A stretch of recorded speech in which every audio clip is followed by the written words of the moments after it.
La tarde del 12 de octubre de 1996 bañaba la ciudad en una luz dorada de otoño. Uno de esos días festivos que parecen suspendidos en el tiempo, llenos de promesas y tranquilidad. Para los hermanos gemelos, Leo y Lucas, 15, la promesa era de palomitas, aventura en la pantalla grande y la libertad fugaz de la adolescencia. Leo, con su inseparable cámara fotográfica colgada al cuello, veía el mundo como una serie de titulares esperando ser escritos. Sus ojos brillaban con la curiosidad de un futuro periodista. Lucas, su reflejo idéntico, era el contrapunto silencioso, un artista que absorbía el mundo con una mirada profunda, traduciéndolo en trazos y sombras en su cuaderno de dibujo.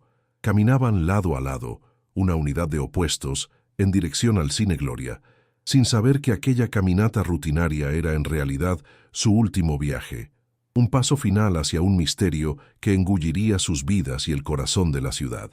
El vestíbulo del Cine Gloria era un portal a otro tiempo. El olor a mantequilla rancia se mezclaba con el perfume de la alfombra antigua y el terciopelo gastado de las cortinas. Para los gemelos, era un santuario. Mientras Lucas observaba las facciones de las personas en la fila, quizás esbozando mentalmente un nuevo retrato, Leo ya estaba en modo reportaje, su cámara capturando el cartel descolorido de la película en cartelera. Fue entonces cuando una figura imponente se acercó, el Sr. Valdemar, 40, el gerente del cine. Con una sonrisa que parecía paternal y acogedora, puso la mano en el hombro de cada uno de los chicos, un gesto de afecto que la comunidad tanto admiraba. Él era un pilar de la ciudad, un hombre que ofrecía el primer empleo y consejos sabios. En aquel momento, su sonrisa era un velo perfecto, una máscara de benevolencia que escondía un abismo de oscuridad, invisible a los ojos inocentes de los dos hermanos. 20 años pasaron.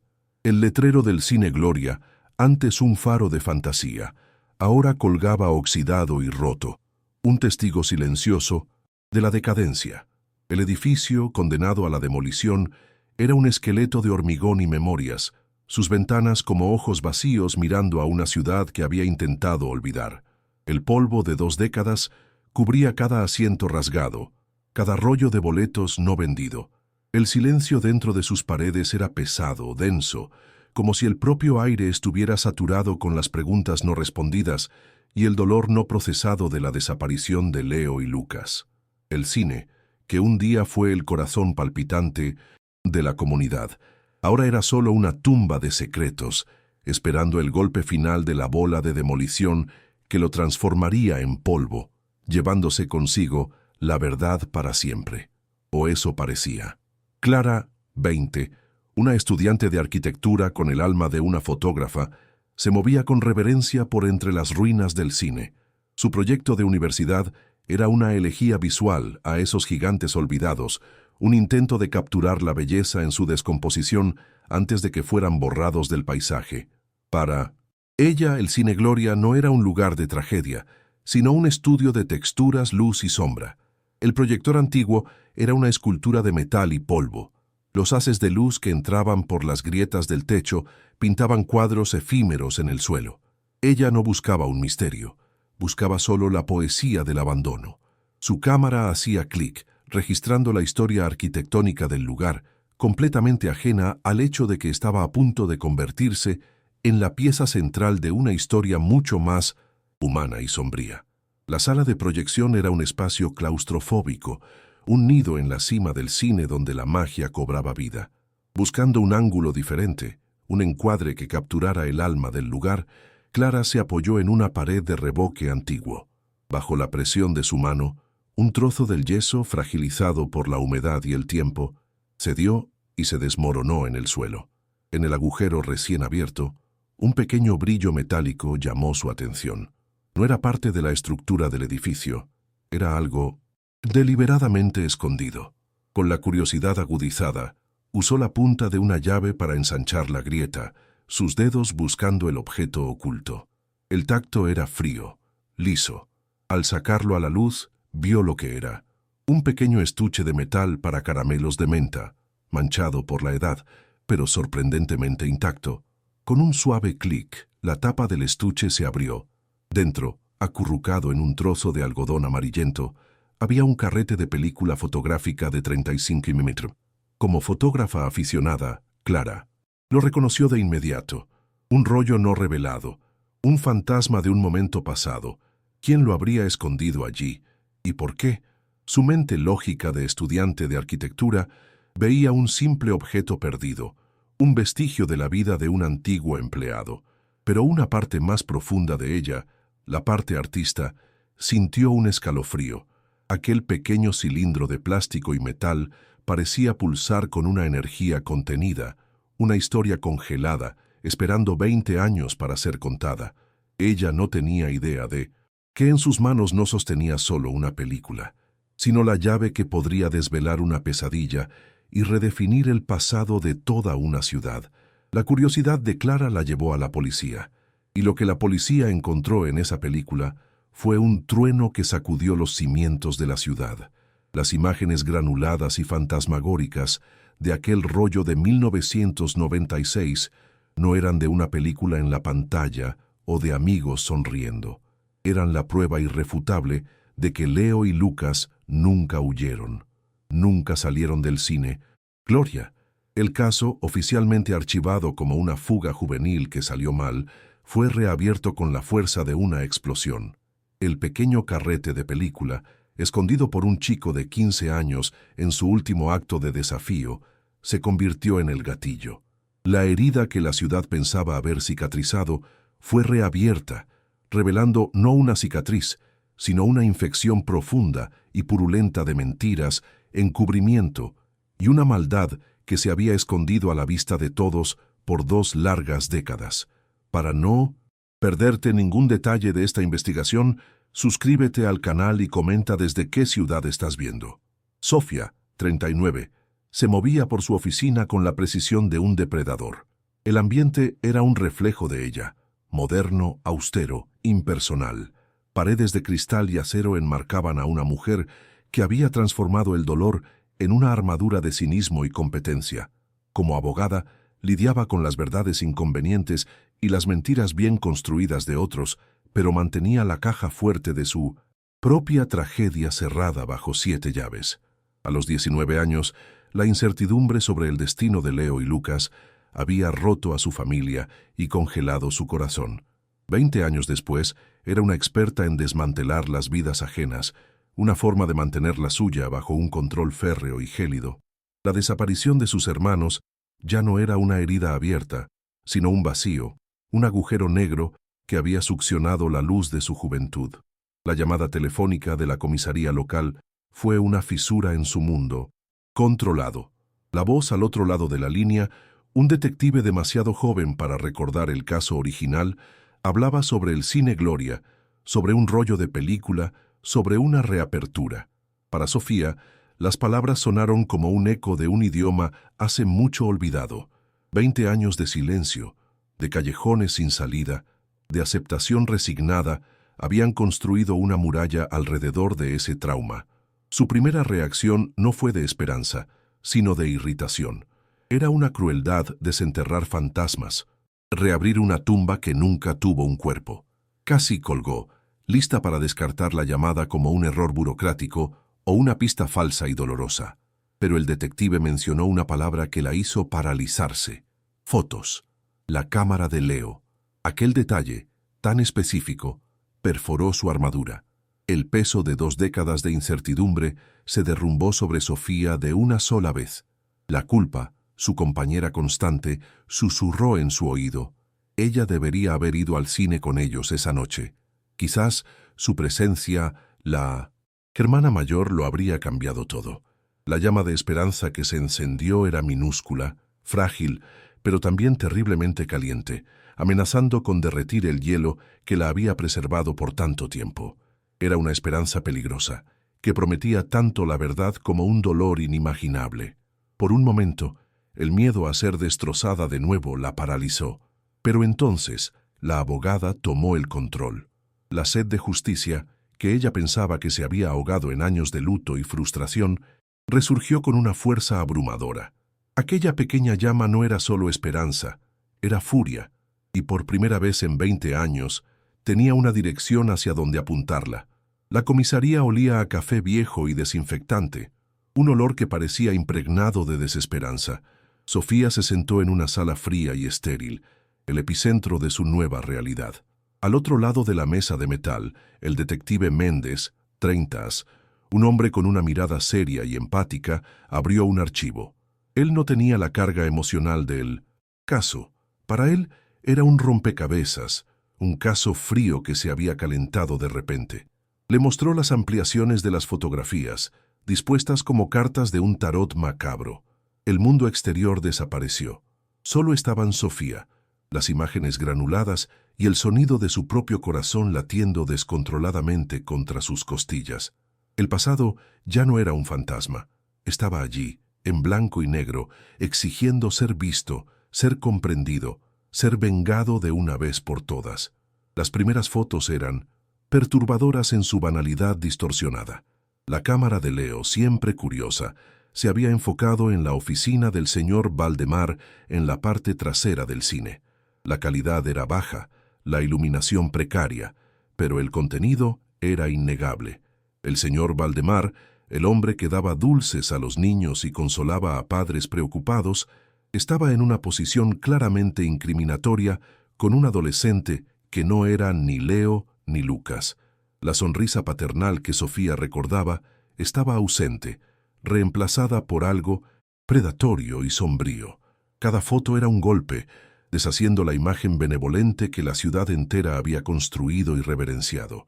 Sofía sintió que se le revolvía el estómago, no solo por la sordidez de la escena, sino por la comprensión de que el mal que se llevó a sus hermanos tenía un rostro que ella conocía y en el que confiaba. Entonces, el detective señaló los últimos fotogramas de la tira de contactos. La composición se deshizo en caos. La imagen estaba temblorosa, desenfocada, un borrón de pánico y movimiento súbito. Pero en medio del caos, un rostro se materializó. Lucas. Sus ojos estaban desorbitados de terror, la boca abierta en un grito silencioso que resonó por 20 años hasta alcanzar a Sofía. Y entonces, en la última foto, la silueta oscura de una puerta abriéndose violentamente, engullendo la escena en oscuridad. Aquella no era solo una fotografía, era el último latido del corazón de sus hermanos. Era la prueba. Leo, el aspirante a periodista, en sus momentos finales no estaba huyendo, estaba trabajando, estaba documentando un crimen, creando su reportaje final, un acto de valentía que le costó la vida, pero que dejó atrás una semilla de verdad. La decisión de confrontar a Valdemar fue instantánea, una necesidad visceral que atropelló cualquier protocolo legal. Sofía necesitaba mirar a los ojos del monstruo, ver por sí misma la verdad que las fotos gritaban. La oficina de Valdemar era un testamento de su éxito, un santuario de poder y respetabilidad. Ubicado en la cima de uno de los edificios más modernos de la ciudad, el espacio era amplio, con ventanas del suelo al techo que ofrecían una vista panorámica de la ciudad que él, de muchas maneras, controlaba. Las paredes estaban adornadas con premios de filantropía y fotos sonrientes junto a alcaldes y gobernadores. Era una fortaleza de mentiras construida sobre una fundación de crímenes inconfesables, y Sofía estaba allí para poner la primera grieta en su fachada impecable. Valdemar, ahora con 60, más corpulento, con cabellos canosos y la misma sonrisa aceitosa, la recibió con una actuación de conmoción y compasión. «Sofía, mi querida, me enteré. Qué cosa tan terrible que tengan que remover todo esto de nuevo. Esos muchachos eran como hijos para mí». Las palabras salieron ensayadas, pulidas por años de repetición. La guió hasta una lujosa silla de cuero. Le ofreció agua, café, cualquier cosa para mantener el control de la situación, para posicionarse como el benefactor, el hombro amigo. Con cada gesto, cada palabra de consuelo fingido, Sofía sentía una oleada de repulsión. El aire en la oficina parecía enrarecido, pesado con la hipocresía y el mal no dicho que emanaba del hombre frente a ella. Él estaba interpretando el papel de su vida, y ella era la única en el público que lo sabía. La policía encontró una película en el antiguo cine, dijo Sofía, su voz firme como el acero, cortando la falsa cordialidad. Lo observó atentamente, analizando cada microexpresión. Por una fracción de segundo, imperceptible para un ojo no entrenado, la máscara de Valdemar vaciló. Un espasmo minúsculo en el rabillo del ojo, un endurecimiento sutil de la mandíbula, fue suficiente. El narrador omnisciente nos revela lo que pasaba detrás de esos ojos, un pánico gélido y absoluto. La película, el chico con la cámara, era imposible. Después de tanto tiempo, su cerebro, acostumbrado a décadas de impunidad, entró en cortocircuito. Sintió una gota de sudor correr por su espalda, fría como la muerte, mientras luchaba por mantener la sonrisa benevolente fija en su rostro. La fortaleza estaba siendo invadida. Valdemar recuperó la compostura rápidamente, una habilidad perfeccionada por una vida entera de engaño. Se inclinó hacia adelante, su rostro una máscara de preocupación sincera. Una película, cielos, espero que traiga algún tipo de paz para ti y tu familia. Cualquier cosa que pueda hacer para ayudar, cualquier recuerdo de esa noche terrible, mi memoria está a disposición de la policía. Era una oferta de cooperación, pero entre líneas, era un desafío. Se estaba escondiendo a plena vista, usando su reputación como un escudo impenetrable. Se atrevía a ofrecer ayuda para solucionar el propio crimen que había cometido. La audacia era sobrecogedora, una demostración de poder y arrogancia que solo reforzó la determinación de Sofía. Ella no estaba allí para jugar, estaba allí para destruir. Mientras Sofía se levantaba para irse, Valdemar la acompañó hasta la puerta, poniendo una mano en su hombro, un gesto que ahora le daba ganas de vomitar. «Sabes, Sofía», dijo en un tono bajo, casi confidencial, «esta ciudad sufrió mucho con la pérdida de Leo y Lucas. Reabrir viejas heridas puede causar más dolor que curación. A veces el pasado debe permanecer en el pasado, por el bien mayor». No era un consejo, era una amenaza velada, una advertencia para que retrocediera. En ese momento, la tensión entre ellos era casi física, una energía crepitante de odio contenido y miedo disfrazado. Sofía no respondió, solo lo miró, una mirada que prometía guerra, y se fue. El sutil enfrentamiento había terminado. La batalla por la verdad, sin embargo, apenas comenzaba. Conduciendo lejos del rascacielos de Valdemar, Sofía sintió las manos temblar en el volante. No era de miedo, sino de una adrenalina pura y gélida. El encuentro la había agotado, pero también la había fortalecido. La sospecha, antes una teoría basada en imágenes fantasmagóricas, ahora era una certeza grabada en su alma. Vio la verdad en esos segundos de pánico en sus ojos. La escuchó en la amenaza disfrazada en su voz. Él era culpable y estaba protegido. El comisario original del caso, ahora jefe de policía, era uno de los hombres en las fotos colgadas en la pared de Valdemar, sonriendo en un evento de caridad. Sofía se dio cuenta de la magnitud de lo que enfrentaba. No era solo un hombre, sino un sistema, una red de poder y secretos que mantenía a la ciudad como rehén. La reputación de Valdemar era, de hecho, de acero. En la comisaría, Sofía y el detective Méndez presentaron las fotos al jefe de policía Martínez, 60, el mismo hombre que condujo la investigación original en 1996. Martínez, un amigo íntimo de Valdemar, apenas miró las evidencias.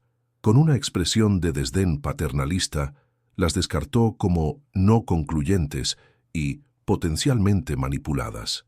Habló sobre el dolor de la familia, la importancia de no crear falsas esperanzas y la integridad incuestionable del señor Valdemar, un pilar de esta comunidad.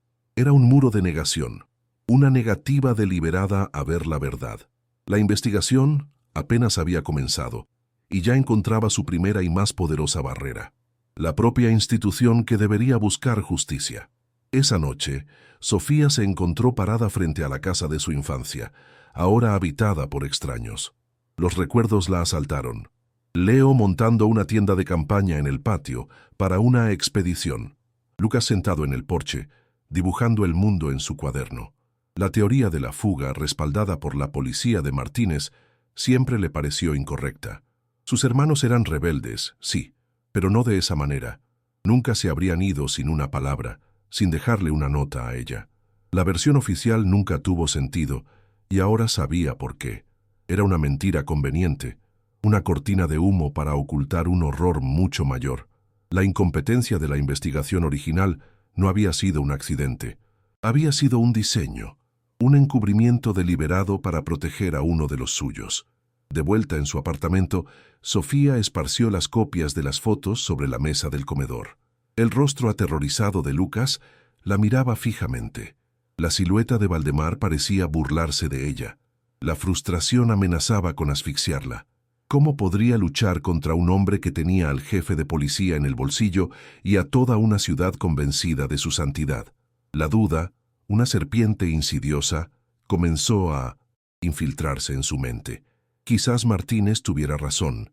Quizás estaba viendo lo que quería ver, movida por el dolor y el deseo de encontrar un culpable. Pero entonces su mirada cayó sobre la imagen final, la puerta abriéndose, el último atisbo del mundo a través de la lente de Leo. Y lo supo. Esa era la verdad. Y si la ciudad no quería verla, ella la forzaría a abrir los ojos. Al otro lado de la ciudad, en su oficina panorámica, Valdemar miraba las luces de la ciudad. La visita de Sofía lo había sacudido más de lo que le gustaría admitir. El pasado, que creía haber enterrado bajo 20 años de hormigón, dinero e influencia, se estaba agitando. Tomó el teléfono y marcó un número.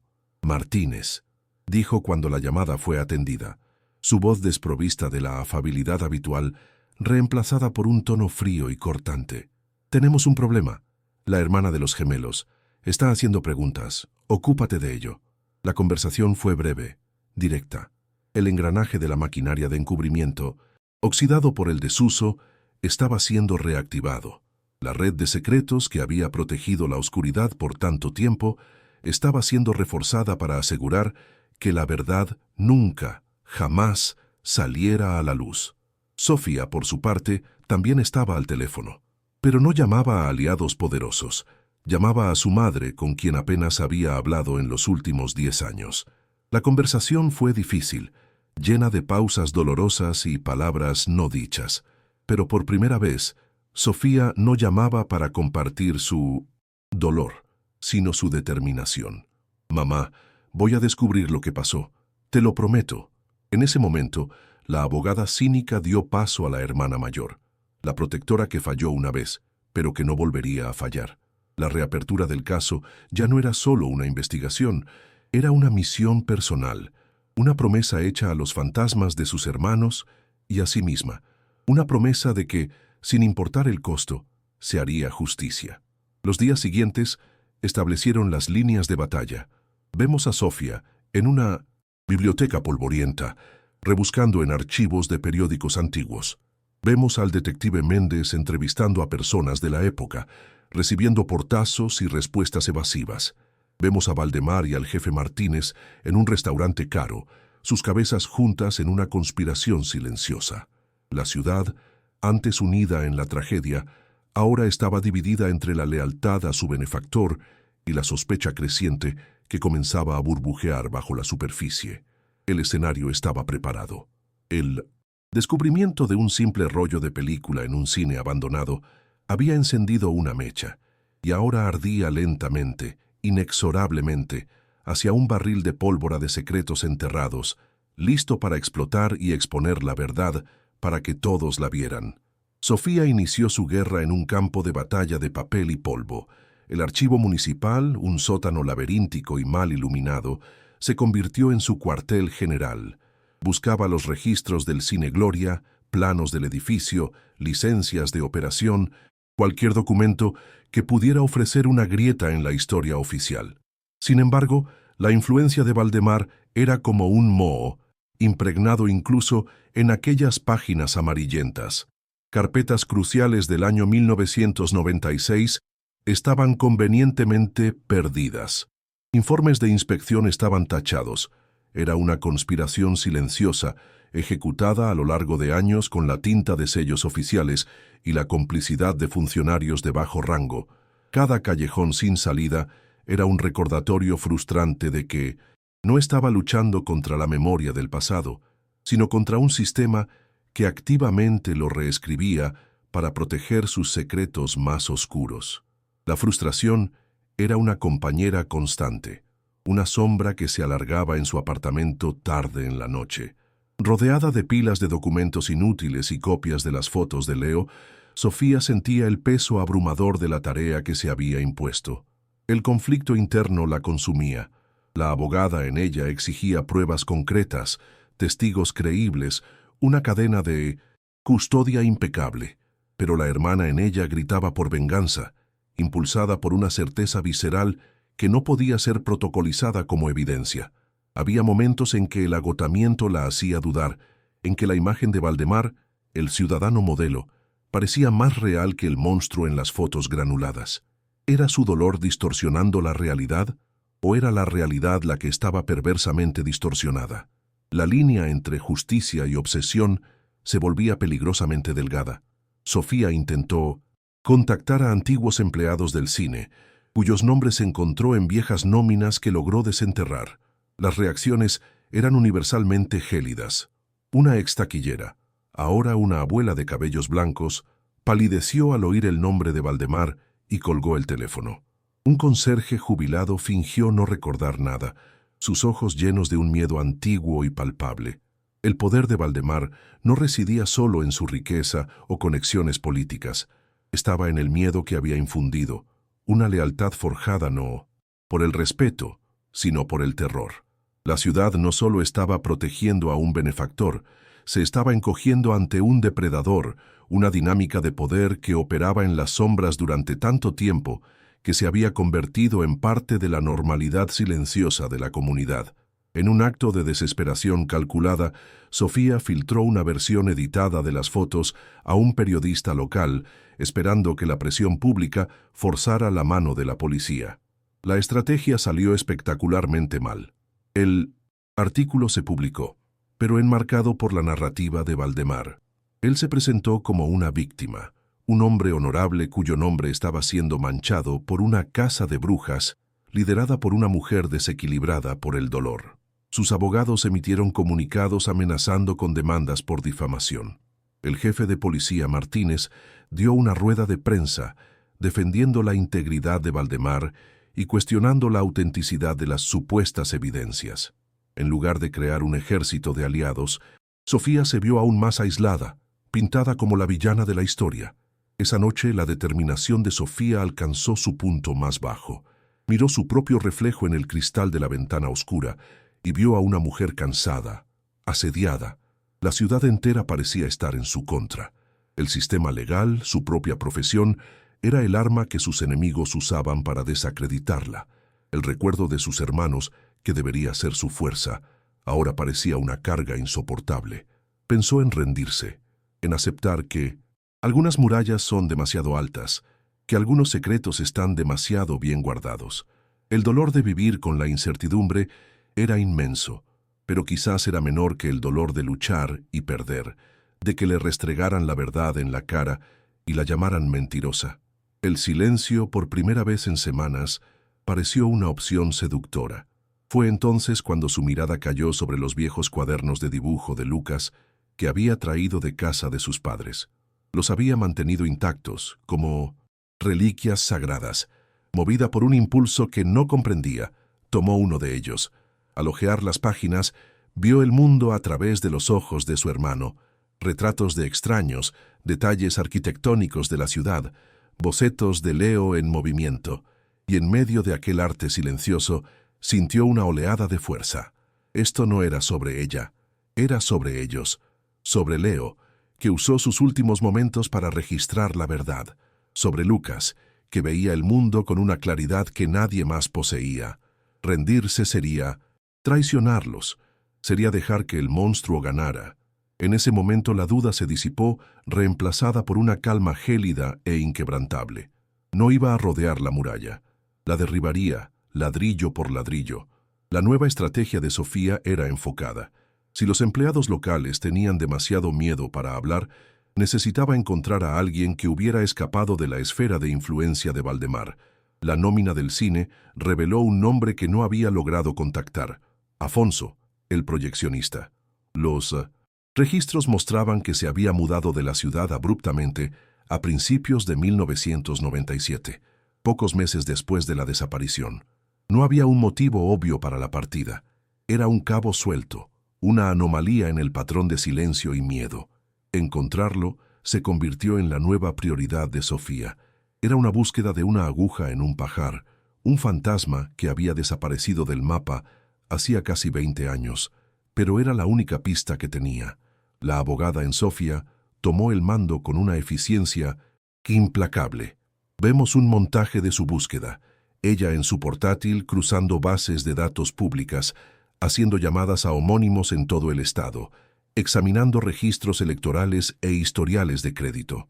Cada pista llevaba a un callejón sin salida. El rastro digital de Afonso era casi inexistente. Era como si quisiera permanecer oculto, un hombre huyendo no solo de un lugar, sino de un recuerdo. La dificultad de la búsqueda solo reforzaba la convicción de Sofía de que él era importante. Las personas sin nada que ocultar no se esfuerzan tanto por desaparecer. Sentía que se estaba acercando no solo a un testigo, sino a una pieza central del rompecabezas. Finalmente, después de semanas de búsqueda, una antigua multa de tráfico la llevó a una dirección en una ciudad pequeña y somnolienta, a cientos de kilómetros de distancia.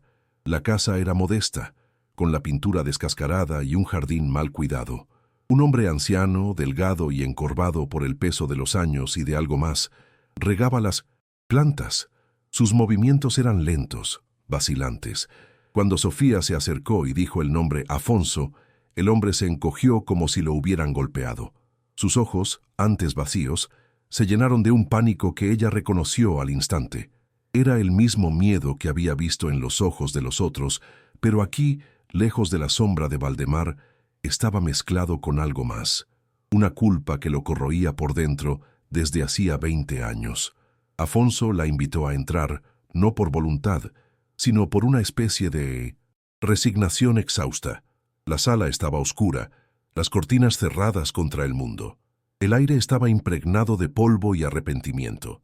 Durante un largo tiempo, permaneció en silencio, solo temblando.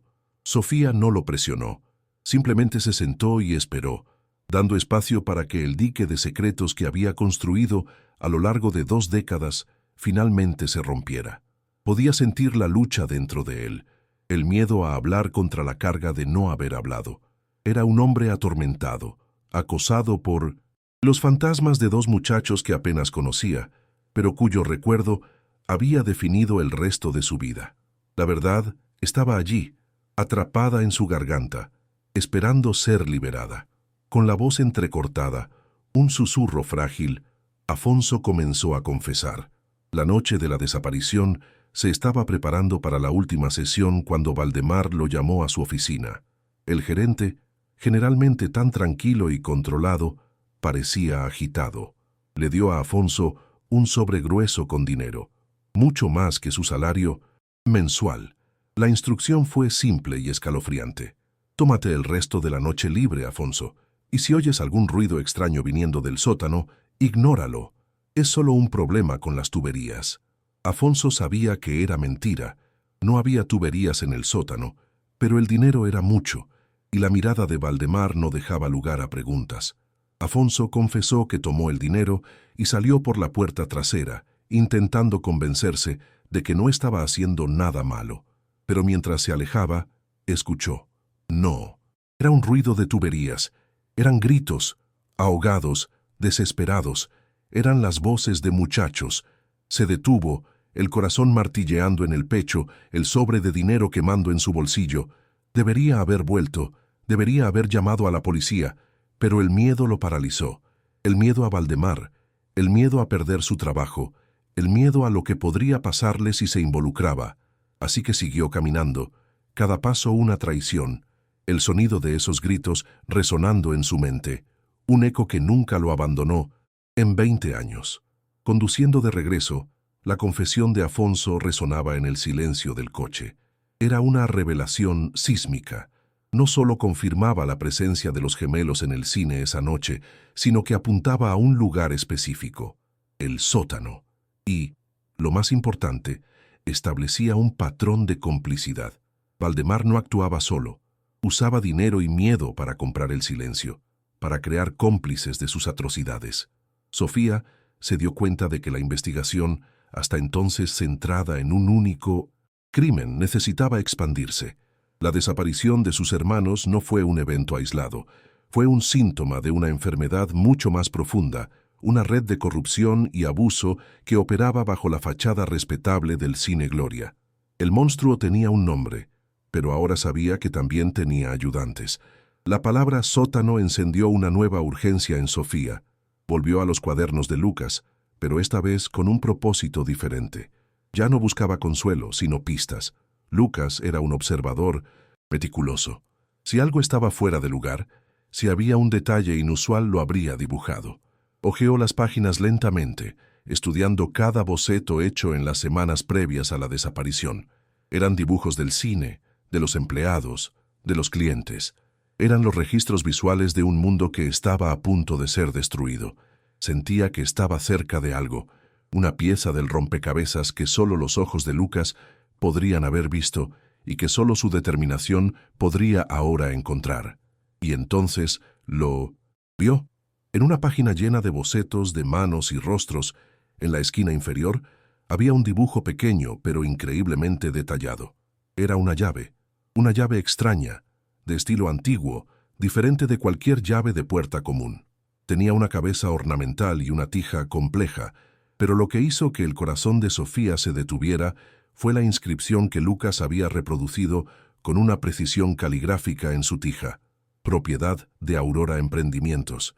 Era un detalle tan específico, tan aparentemente aleatorio. ¿Por qué Lucas dibujaría una llave con tanto cuidado?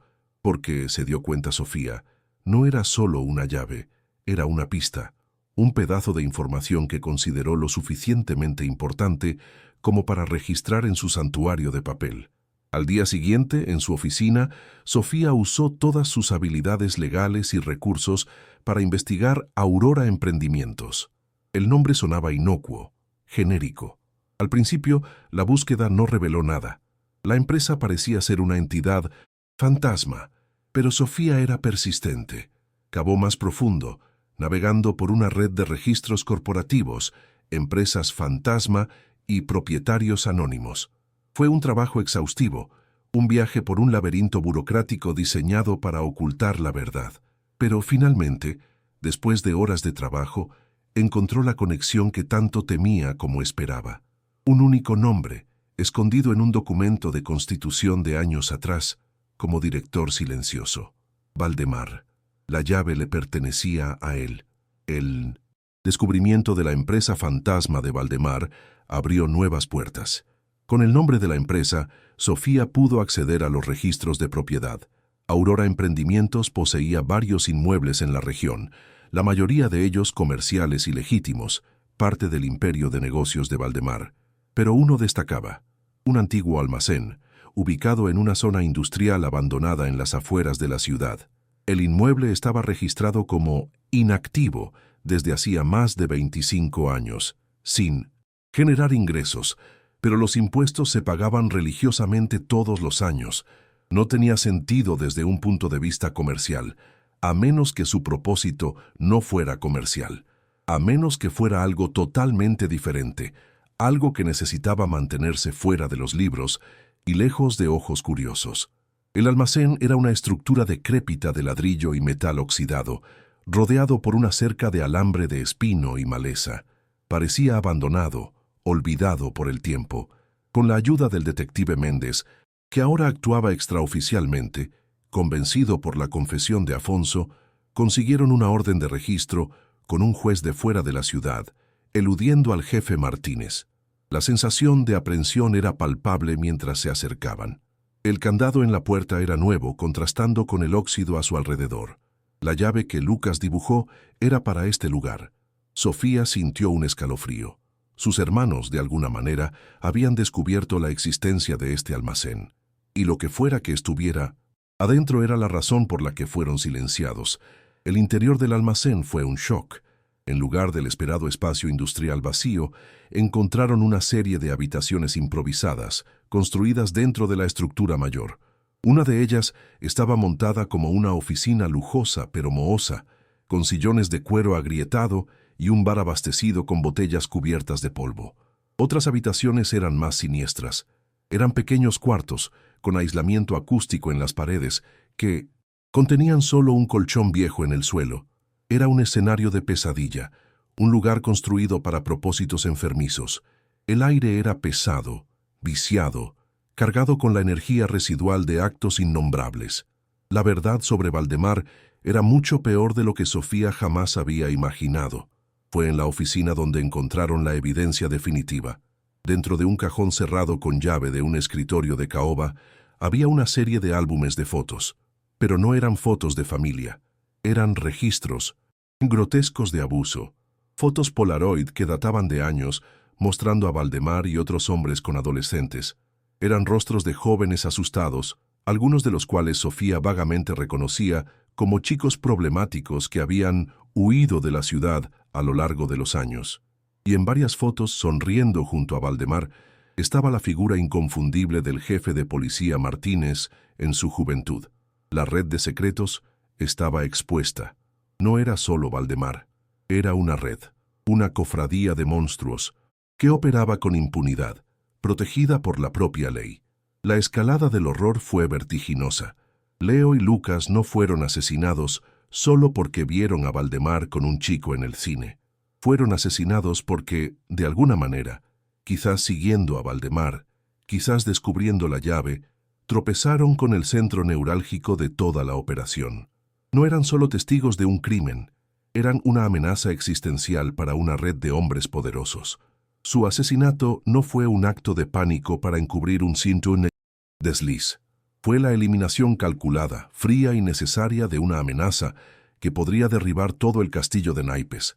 La verdad, en su totalidad, era más monstruosa que cualquier teoría que Sofía pudiera haber concebido. Para Sofía, ese momento fue un punto de inflexión. La esperanza que la había sostenido a través de la frustración y el miedo se solidificó en una certeza de granito. El dolor de su pérdida personal, aunque todavía inmenso, fue subsumido por una furia justa y abrumadora. Esto era más grande que Leo y Lucas. Se trataba de todas las otras víctimas, los chicos en las fotos cuyas vidas fueron destruidas en silencio. La evidencia que sostenía en sus manos temblorosas no era solo la llave para la justicia de sus hermanos, era una bomba que estaba a punto de detonar en el corazón de su ciudad, exponiendo la podredumbre que se escondía bajo la fachada de respetabilidad. La caza había terminado. La guerra estaba a punto de comenzar. El testimonio del proyeccionista, la llave dibujada por Lucas, los horrores contenidos en ese almacén abandonado, las piezas del rompecabezas, antes dispersas y confusas, ahora encajaban con una claridad terrible. Sofía y el detective Méndez sabían que no podían confiar en la policía local. Con las fotos y la confesión grabada de Afonso, eludieron toda la estructura de poder de la ciudad y llevaron el caso directamente a una agencia de investigación estatal, una fuerza externa inmune a la influencia de Valdemar y Martínez. El engranaje de la verdadera justicia, lento pero poderoso, finalmente comenzó a girar, movido por la valentía de un chico con una cámara y la perseverancia inquebrantable de su hermana. La frustración que casi la quebró se había transformado en un combustible potente. Cada puerta cerrada, cada testigo silencioso, cada artículo de periódico que la difamaba, todo eso solo la había hecho más fuerte, más enfocada. Aprendió que la verdad no se revela fácilmente. Necesita ser excavada, arrancada de un suelo duro y hostil. La determinación de Sofía, forjada en el fuego del dolor y la injusticia, era ahora un arma afilada, lista para cortar la red de secretos que había asfixiado a su ciudad durante tanto tiempo. Ya no solo buscaba respuestas, estaba liderando una revolución contra la tiranía silenciosa del mal. La revelación de la red de abuso dio un nuevo y terrible contexto a todo. Las piezas del pasado se reconfiguraron en su mente. Los chicos problemáticos que desaparecían, la renuencia de la policía a investigar, la lealtad inquebrantable que hombres como Martínez demostraban a Valdemar. No era amistad, Era el pacto de silencio de criminales. La ciudad no solo estaba siendo cómplice, en muchos niveles era una víctima, mantenida en la ignorancia por aquellos en quienes más confiaba. El Cine Gloria, el lugar de sueños de su infancia, era, en realidad, la guarida de un depredador y el punto de partida de una conspiración que se extendía hasta el más alto escalón de la ley local. La evidencia definitiva encontrada en el almacén era irrefutable. Las fotos Polaroid, las listas de nombres, los registros financieros de Aurora Emprendimientos. Era un dossier completo de una operación criminal. La certeza que llenó a Sofía no era de triunfo, sino de un peso sombrío. La verdad era fea, más fea que la ausencia, pero era la verdad, y con ella venía el poder. El poder de exponer, de confrontar, de destruir. El punto de inflexión no fue solo sobre encontrar pruebas, fue sobre la transferencia de poder. Durante 20 años, Valdemar y sus cómplices mantuvieron todo el poder. Ahora, con esa caja de evidencias en sus manos, el poder era de ella. El plan para la confrontación final comenzó a tomar forma. No sería en una sala de interrogatorios estéril o en un tribunal silencioso. La verdad merecía un escenario tan público como las mentiras que la encubrieron durante tanto tiempo. Valdemar construyó su reputación bajo los reflectores de la admiración de la comunidad. Sería bajo esos mismos reflectores que su verdadera naturaleza sería revelada. Sofía, con el apoyo de la agencia estatal, comenzó a planificar el momento y el lugar perfectos para la detonación, un evento que garantizaría que nadie pudiera volver a desviar la mirada o fingir que no sabía. La justicia, decidió, sería televisada. Mientras los investigadores estatales montaban su operación en secreto, Sofía revisitó la confesión de Afonso. Su culpa era un espejo de la culpa que ella misma había cargado durante años. La culpa de no haber estado allí, de no haber hecho más. Pero ahora veía que la culpa era un arma usada por los depredadores para silenciar a sus víctimas y testigos. Valdemar no solo destruyó vidas con sus acciones, envenenó otras con la inacción, creando un ecosistema de miedo y arrepentimiento que lo protegía. Liberar a Afonso de su carga, asegurando que su testimonio fuera usado para el bien, se convirtió en parte de la misión de Sofía. Los otros rostros en las fotos del almacén la atormentaban. Eran las otras víctimas, los otros Leo y Lucas, cuyas historias nunca fueron contadas, cuyas desapariciones fueron convenientemente ignoradas.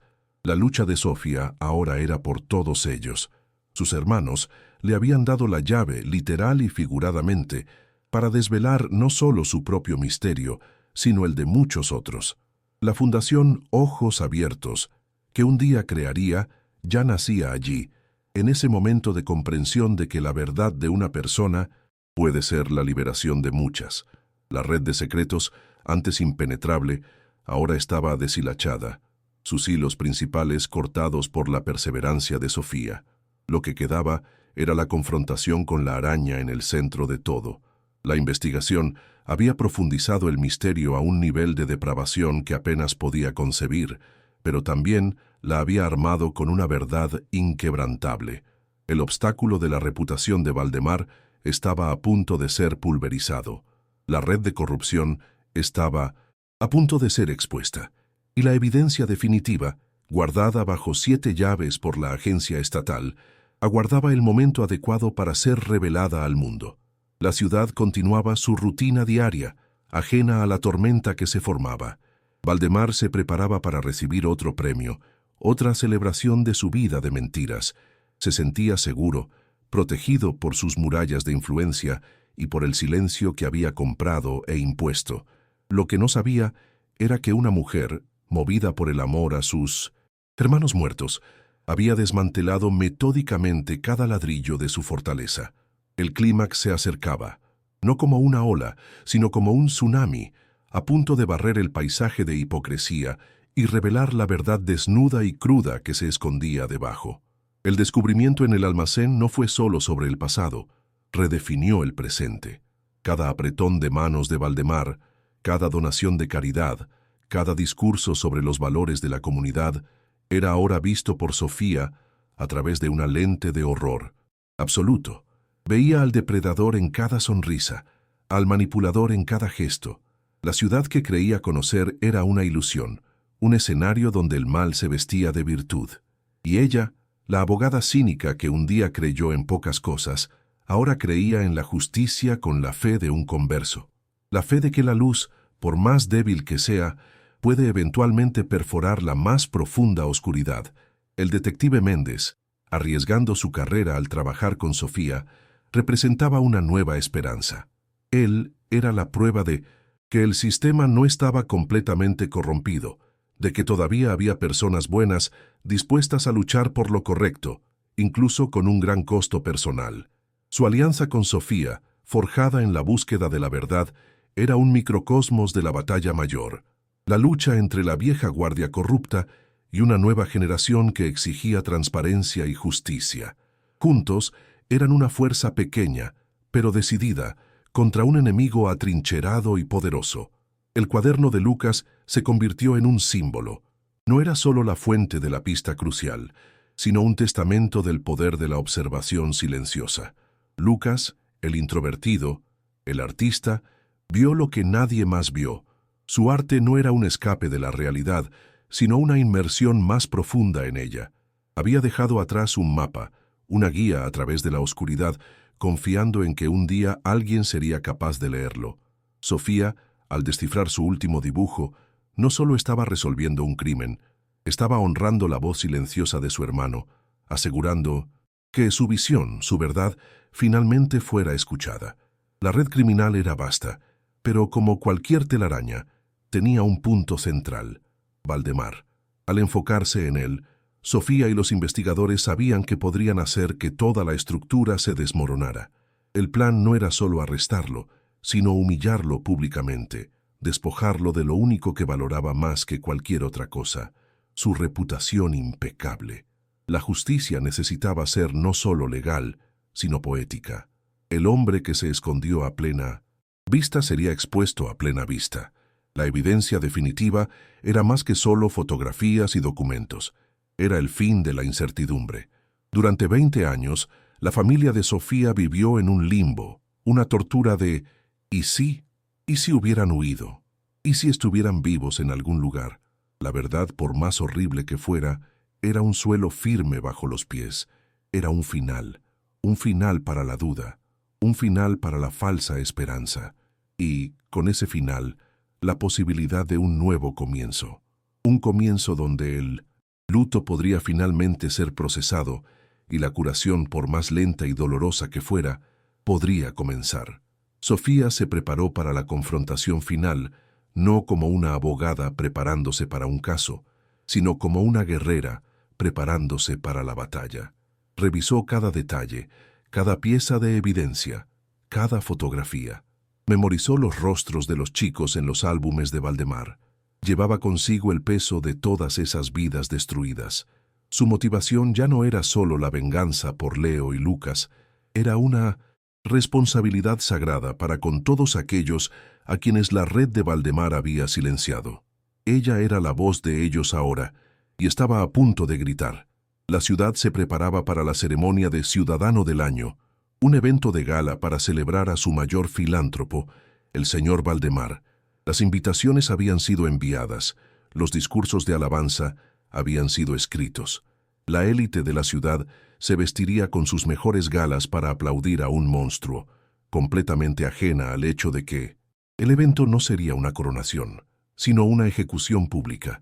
La ironía era cruel y perfecta.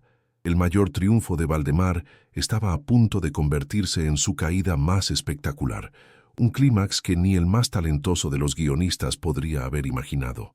El salón de baile era un mar de seda, joyas y sonrisas falsas. La élite de la ciudad se había reunido para el evento anual de premiación del Ciudadano del Año, un ritual de autocelebración donde el poder y la riqueza se aplaudían mutuamente. Esa noche, el homenajeado era el señor Valdemar. Estaba en el escenario bañado por la luz cálida de un reflector, el epítome del éxito y la benevolencia. Su discurso era un tapiz de humildad fingida y orgullo mal disimulado, hablando sobre comunidad, sobre valores, sobre el futuro de los niños. El público, compuesto por alcaldes, empresarios y el propio jefe Martínez en primera fila, escuchaba con admiración reverente, completamente ajeno al hecho de que no estaban en una ceremonia de premiación, sino en la escena de un crimen a punto de ser expuesto. Cuando las puertas del fondo del salón se abrieron, el sonido ahogado no fue suficiente para interrumpir los aplausos. Sofía entró, y su presencia fue una nota disonante en la sinfonía de la hipocresía. No llevaba un vestido de gala, sino un traje sastre oscuro y funcional, una armadura para la batalla que estaba por venir. Sus ojos no vagaban por la multitud, estaban fijos en un único punto, el hombre en el escenario. Discretamente, posicionados cerca de las salidas de emergencia y disfrazados entre el personal de camareros, agentes de la policía estatal esperaban su señal. Eran el público silencioso e invisible para el acto final de este largo y trágico espectáculo. Para la mayoría era solo una mujer llegando tarde. Para Valdemar, que la avistó por una fracción de segundo, fue la visión de un fantasma en su momento de gloria. El maestro de ceremonias se acercó a Valdemar, sosteniendo la placa de oro reluciente. Y con gran honor presento al ciudadano del año, el señor Valdemar. La fanfarria comenzó a sonar. Los aplausos alcanzaron su punto álgido. Fue en ese preciso momento que Sofía hizo su movimiento. Con una calma que desmentía la tormenta en su interior, caminó hacia la cabina de control de audio y video en el lateral del salón. Un técnico, un agente estatal disfrazado, asintió sutilmente. Los aplausos comenzaron a vacilar cuando la gente se dio cuenta de que algo estaba fuera del guión. El reflector sobre Valdemar parpadeó y se apagó. Las luces del salón disminuyeron. Un silencio confuso se apoderó del ambiente. Valdemar, con la placa en la mano, miró hacia la oscuridad, la irritación comenzando a formarse en su rostro. Entonces, la pantalla gigante detrás del escenario, que debía mostrar un video de homenaje, cobró vida. Pero no había imágenes de Valdemar estrechando la mano de políticos o inaugurando parques. La imagen que apareció era granulada, en blanco y negro, terriblemente íntima y sórdida. Era la primera foto de Leo. Valdemar en su oficina en el Cine Gloria, en una situación inconfundible e incriminatoria con un adolescente asustado. Un suspiro colectivo recorrió el salón, un sonido de cientos de personas conteniendo la respiración al mismo tiempo. El shock era una onda física, palpable. Las copas de champán se detuvieron a medio camino de los labios. Las sonrisas se congelaron y se transformaron en máscaras de incredulidad y horror. La fiesta había terminado. La imagen cambió, parpadeando a la siguiente foto de la secuencia de Leo, y luego otra. La improvisada sala de proyección exhibía el reportaje final y silencioso del chico para que toda la ciudad lo viera.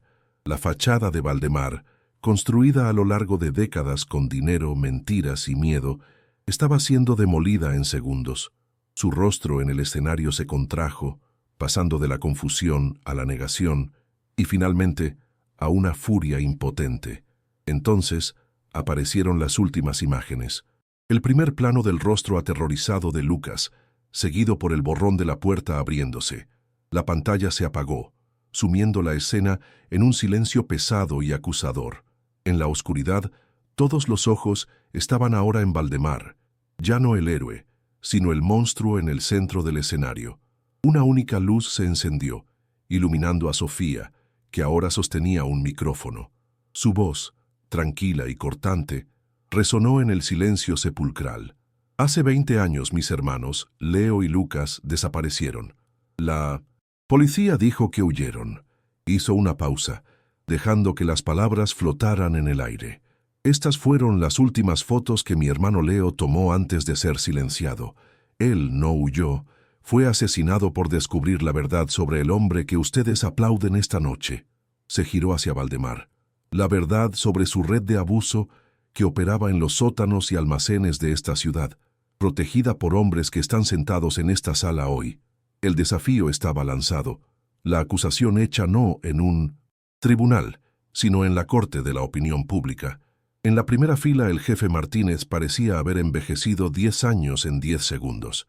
El color desapareció de su rostro, dejando una palidez cerosa. Sus ojos, antes llenos de arrogancia, Ahora estaban desorbitados de pánico. Miró a los otros cómplices esparcidos por el salón, intercambiando miradas de terror silencioso. Eran ratas en un barco que se hunde, y el agua helada de la verdad estaba subiendo rápidamente. El pacto de silencio, mantenido por 2 décadas de poder compartido y secretos mutuos, se había roto de forma espectacular. Ya no eran una hermandad de hombres influyentes, eran una fila de fichas de dominó a punto de caer una tras otra en la desgracia pública. Acorralado, humillado, expuesto bajo las luces de su propio triunfo, Valdemar sintió que algo se rompía dentro de él. La persona cuidadosamente construida del filántropo benevolente, la máscara que usó durante tanto tiempo que casi se había olvidado del rostro que había debajo, se desintegró. Lo que emergió fue un torrente de arrogancia narcisista y furia pura. «¡Entrometidos!», gritó, su voz distorsionada por la ira, el micrófono del podio captando cada palabra venenosa. Tuvieron lo que se merecían, mocosos inmundos que no sabían cuál era su lugar. El shock en el salón se transformó en horror audible. La confesión no provino de un interrogatorio, explotó de una fuente de maldad pura, liberada por la presión de la exposición pública. Señaló con un dedo tembloroso la pantalla oscura, como si pudiera ver los fantasmas de los niños allí. El chico de la cámara se creía muy listo, creyó que podía exponerme. «Nadie me expone a mí». El delirio se apoderó de él, y las palabras brotaron sin filtro, un torrente de autojustificación enfermiza. «Yo le di trabajo a esta ciudad, construí hospitales, era un dios para ustedes, y esos 2 gusanos iban a tirarlo todo por la borda por un momento de diversión». No lo entendían. Había un orden que mantener, secretos que proteger, sacrificios que hacer. No estaba confesando un crimen. Se estaba jactando de su necesidad. Su mirada se encontró con la de Sofía en el público, una mirada de puro odio. «Sí, los atrapé, yo y Martínez. Él siempre fue bueno limpiando mi desastre. Llevamos a los chicos al sótano. Necesitaban aprender una lección sobre el respeto, sobre las consecuencias de meter las narices en la vida de sus superiores». Describió el acto con una frialdad clínica, desprovista de cualquier emoción humana. No había remordimiento en su voz, solo el eco de un poder que creía absoluto y eterno. Para él, el asesinato de 2 niños no fue una tragedia. Fue un inconveniente que tuvo que ser gestionado con eficiencia y de forma permanente por el bien de sus negocios. Entonces una sonrisa cruel y triunfante se extendió por su rostro. Se inclinó hacia el micrófono, saboreando su golpe final. «Los buscaste durante 20 años, ¿no es así, querida Sofía? Buscaste en zanjas, en ríos, en ciudades lejanas». Se rió, un sonido seco y horrible que llenó el salón. «Qué pérdida de tiempo. Nunca salieron de mi cine. Nunca dejaron el lugar que tanto amaban». Hizo una pausa dramática, asegurándose de que todos escucharan. «Están debajo del hormigón, en los cimientos del escenario, el lugar exacto donde cada noche la gente se sentaba y aplaudía, sin saber que estaban honrando mi pequeño secreto. Son la base de mi teatro». En su delirio arrogante, no se detuvo ahí. Gesticuló hacia la multitud conmocionada. «No murieron solo por lo que vieron esa noche. Encontraron la llave, el almacén. Nos amenazaron a todos. Muchos de ustedes en esta sala duermen tranquilos por la noche porque yo hice lo que se tenía que hacer». Con esa frase no solo confesó su propio crimen, sino que implicó a toda su red, sellando el destino de docenas de hombres poderosos que ahora lo miraban con una mezcla de odio y pánico. Se había convertido en una bomba suicida, llevándose consigo a todos los que estaban en su órbita. La confesión estaba completa, pública e irrefutable. Un silencio pesado y mortal cayó sobre el salón. La confesión completa, con todos sus detalles sórdidos y su lógica perversa, flotaba en el aire como humo tóxico. Nadie se movió, nadie habló. El tiempo pareció congelarse, forzando a todos a absorber la magnitud del mal que había vivido entre ellos, disfrazado de filantropía y liderazgo cívico. El ciudadano del año era un asesino de niños y un depredador sexual.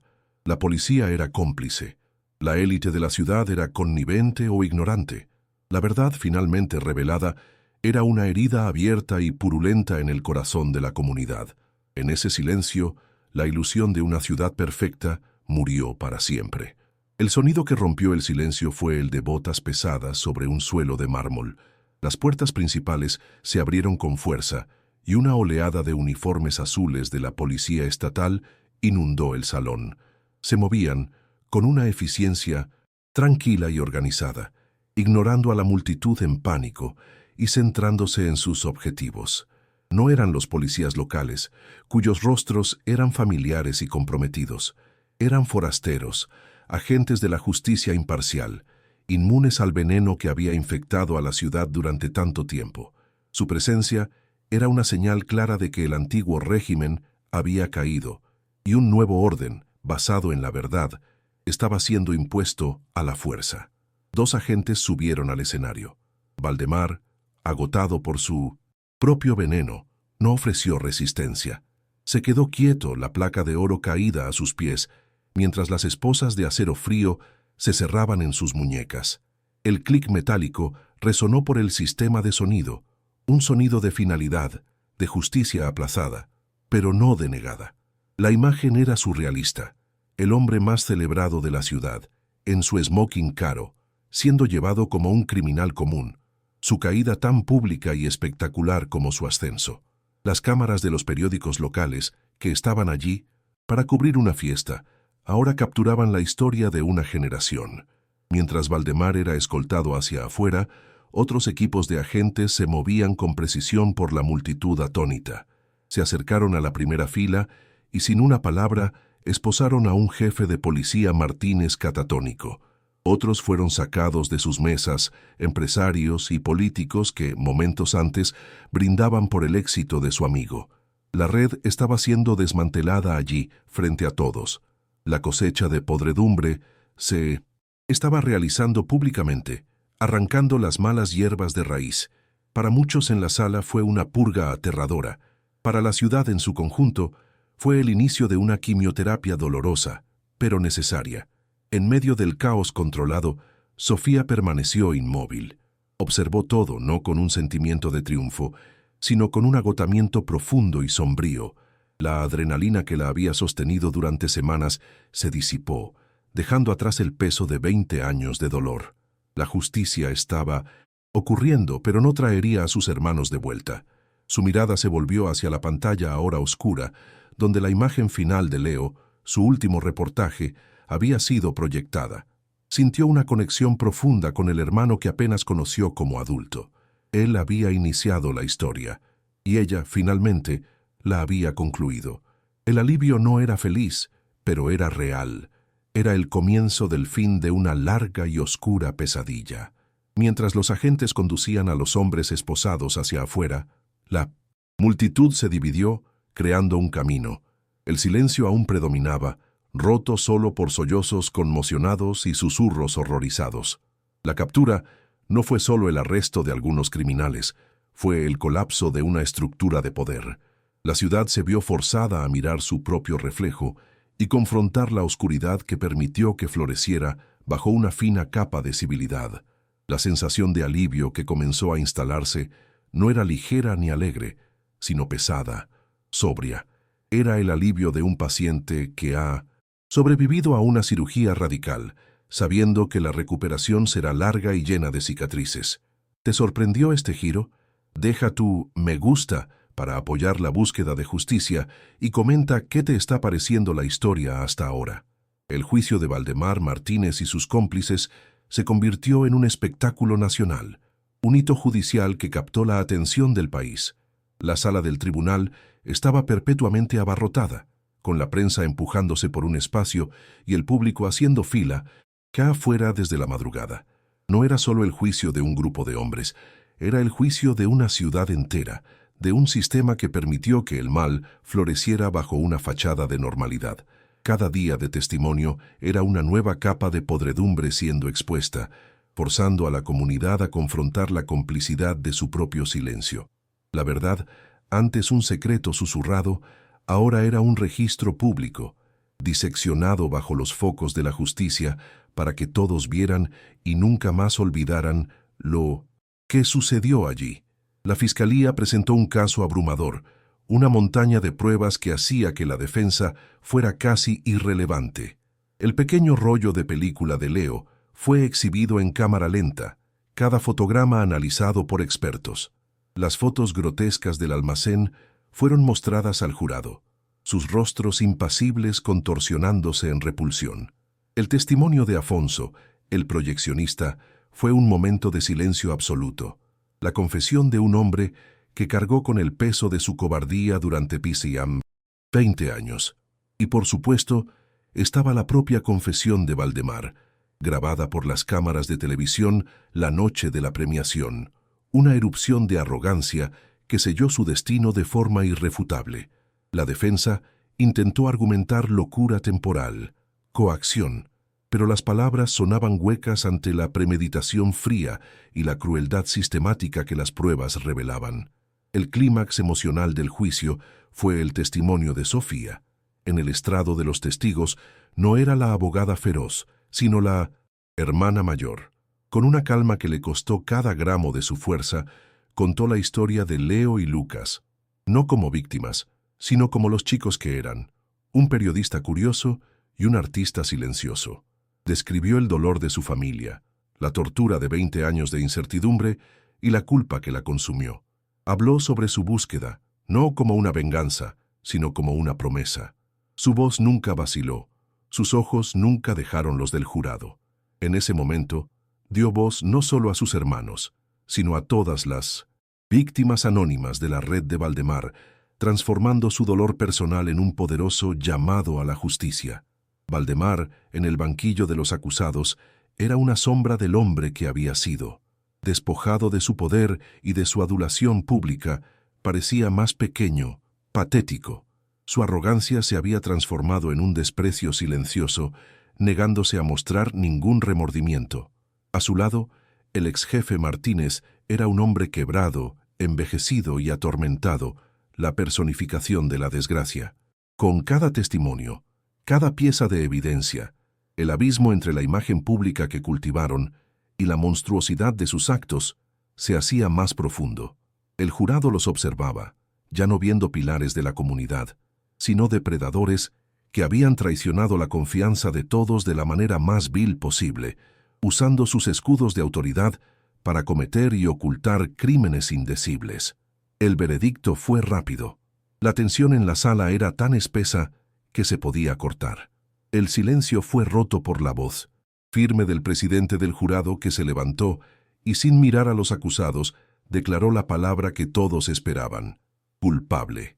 Culpable de asesinato, culpable de secuestro, culpable de abuso, culpable de conspiración. La palabra se repitió para cada cargo, para cada acusado, un martillo cayendo una y otra vez, aplastando la impunidad bajo el peso de la ley. Un sonido de alivio colectivo, una mezcla de sollozos y suspiros, barrió la galería. Sofía cerró los ojos, dejando que una única lágrima corriera por su rostro. Era el final. La justicia, clara e inequívoca, había prevalecido. La sentencia fue dictada con una severidad que reflejaba la gravedad de los crímenes. El juez, en su declaración final, habló de la traición fundamental de Valdemar y Martínez, que usaron sus posiciones de poder para cazar a los vulnerables en lugar de protegerlos. Habló sobre Leo y Lucas, no como abstracciones, sino como niños cuyas vidas y potencial fueron robados. Para Valdemar y Martínez, la sentencia fue la más dura posible: cadena perpetua, sin posibilidad de libertad condicional. Para los otros miembros de la red, las sentencias fueron igualmente largas y severas. La justicia no solo se hizo, se declaró en voz alta, un mensaje rotundo de que ningún poder o influencia puede proteger permanentemente a los culpables de la verdad. Semanas después, el sonido que resonaba en el lugar del Cine Gloria no era de risas o aplausos, sino el ruido sombrío de martillos neumáticos y excavadoras. Siguiendo la confesión de Valdemar, un equipo forense realizó la excavación en el lugar del antiguo escenario.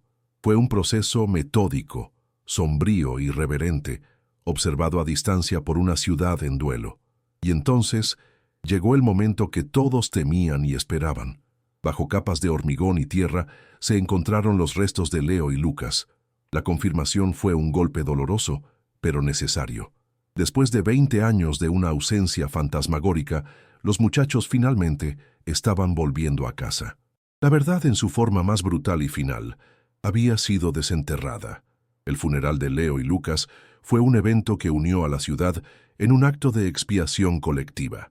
Casi todos los residentes asistieron, abarrotando el pequeño cementerio en una demostración silenciosa de luto y remordimiento.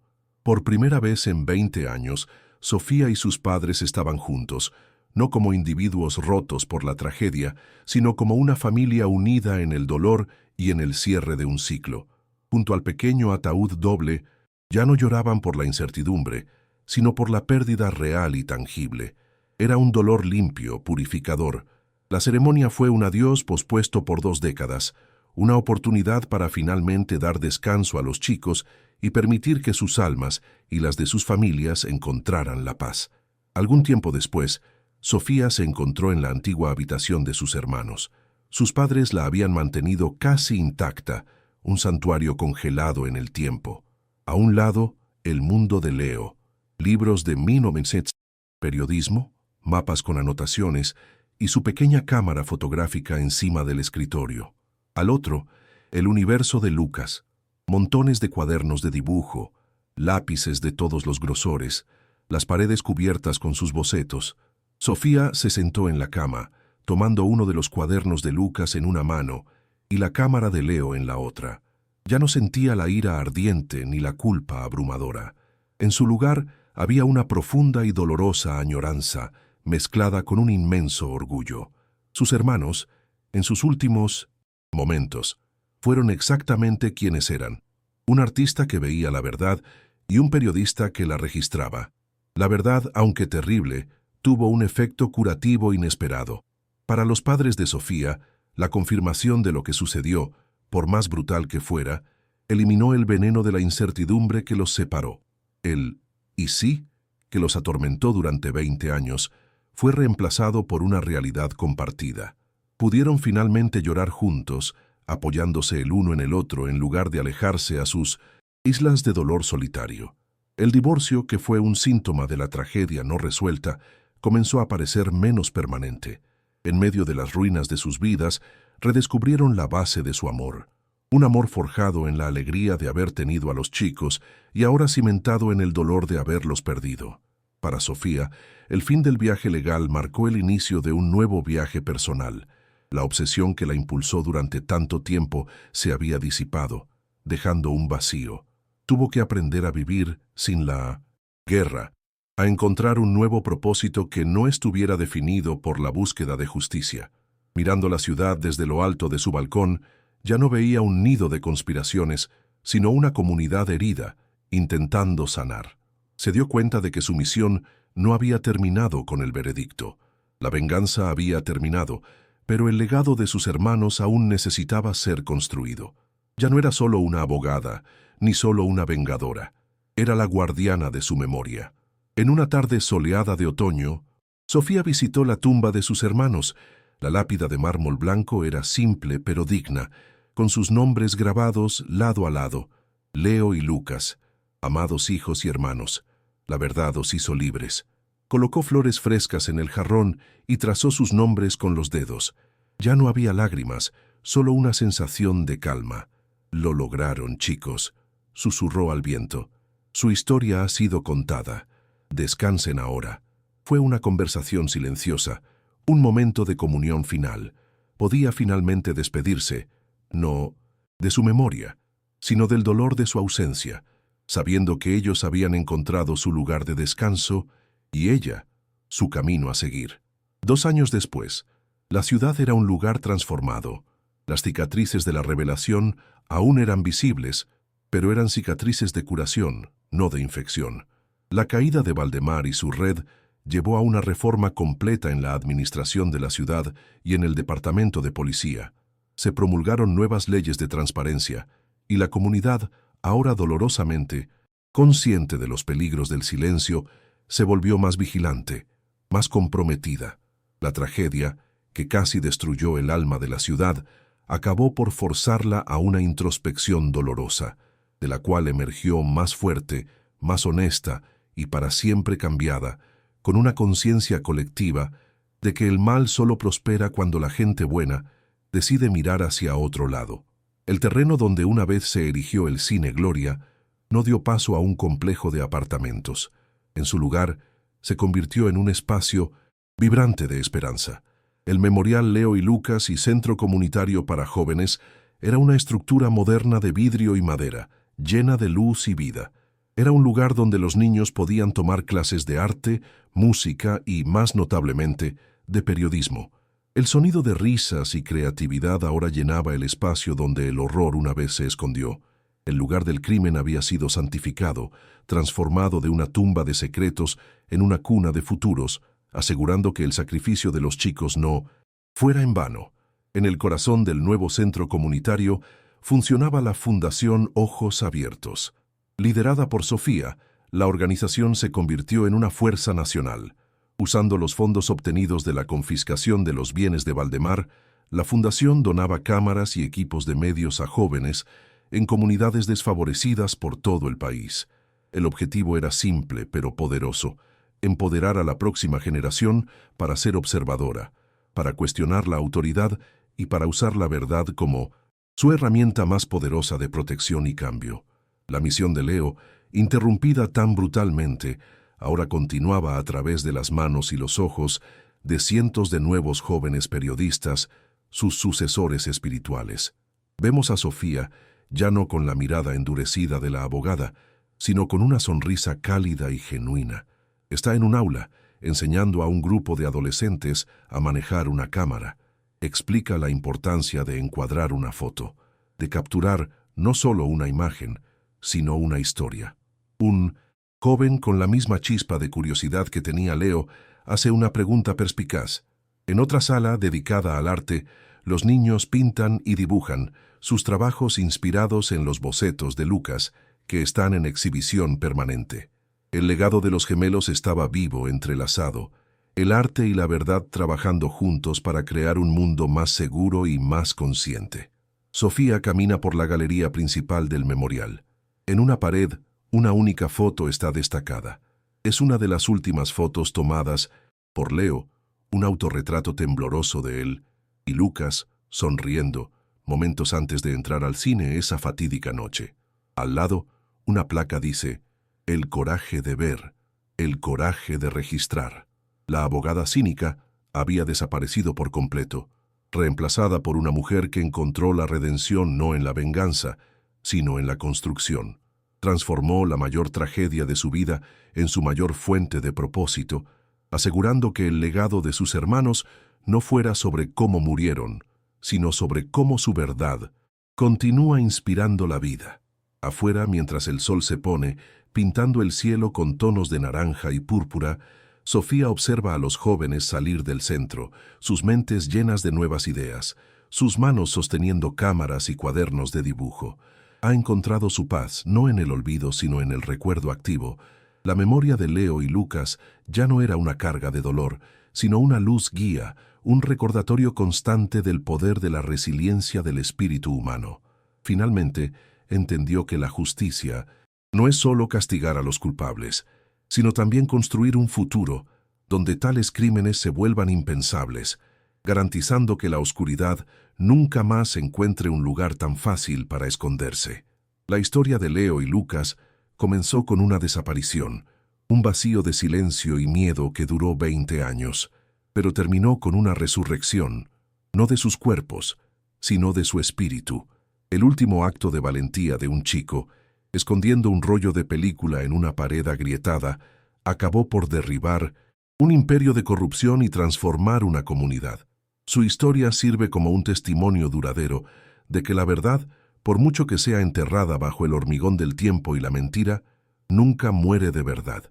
Espera, pacientemente, esperando que alguien con el coraje suficiente venga a buscarla, trayendo consigo la promesa no de que el dolor desaparecerá, sino de que la esperanza, al final, siempre encontrará una manera de florecer.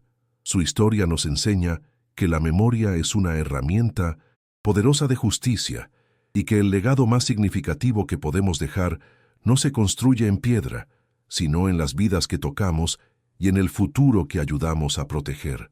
La valentía de Leo y Lucas y la perseverancia incansable de Sofía no solo resolvieron un crimen, sino que también encendieron una luz que continúa brillando, guiando el camino hacia un mañana más justo y seguro. La oscuridad pudo haber tenido su momento, pero la luz, alimentada por la verdad y el coraje, demostró ser, al final, infinitamente más fuerte. Y esa es la verdadera herencia que dejaron, un legado de esperanza que trasciende la propia tragedia. Para que más personas conozcan esta historia y honren la memoria de la víctima, comparte este video. Y para seguir viendo más casos resueltos, haz clic en el video que aparece ahora en tu pantalla. Gracias por haber visto mi historia.